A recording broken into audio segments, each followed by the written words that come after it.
President Bush is breaking the law by spying on people in this country without a eavesdropping on warrant. Americans without court order. Could the government be listening into your private The conversations? secret wiretapping, without warrants, of communications between U.S. residents and people listening overseas. of conversations and monitoring of emails without a warrant under the Wiretap law is American unreasonable citizens and living abroad unconstitutional. It means without he's a been warrant. lying to us about the program since it started, when he's been telling us there's nothing The illegal government, about what he's doing. in effect, can wiretap you, they can snoop on you, they can break into President your Bush says house. they only listen to Americans if it involves Al-Qaeda. These two say allowing not for true. the warrantless wiretapping of Americans. President Bush is breaking Most the law. experts Listening say into it's your Warrants private of communication. Some in the press, in particular the New York Times, have made the job of defending against further terrorist attacks more difficult.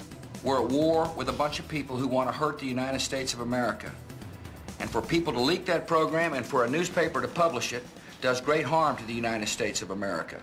They said all these publishers, the New York Times, the Washington Post, the Guardian, will have blood on their hands from publishing these stories. But when we look at it, we see that these threats, these statements from the government about what we, the public, simply cannot be trusted to know because this is knowledge that's just too dangerous, is actually not true. Give us one example where this has caused harm. Show us anybody who's died as a result of this, because you told us if any of these documents were ever made public, it would cause grave damage to the country. You notice there's a high correlation between how secret news is and how bad it is for the people. They don't trust us to know these things because it's embarrassing, because it could affect them politically, but it doesn't actually increase the threat to us as a public or a society. And it's for that reason that we need to look very carefully and very critically at the claims any official puts forward about how dangerous this sort of thing is. Now knock on the door. They've come for me.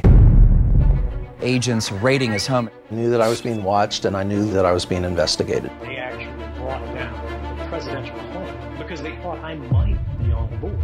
And there's no precedent for that. It never happened before. I remember telling my immediate supervisor, what are we doing? As here he is telling me, don't worry about it and don't ask any more questions.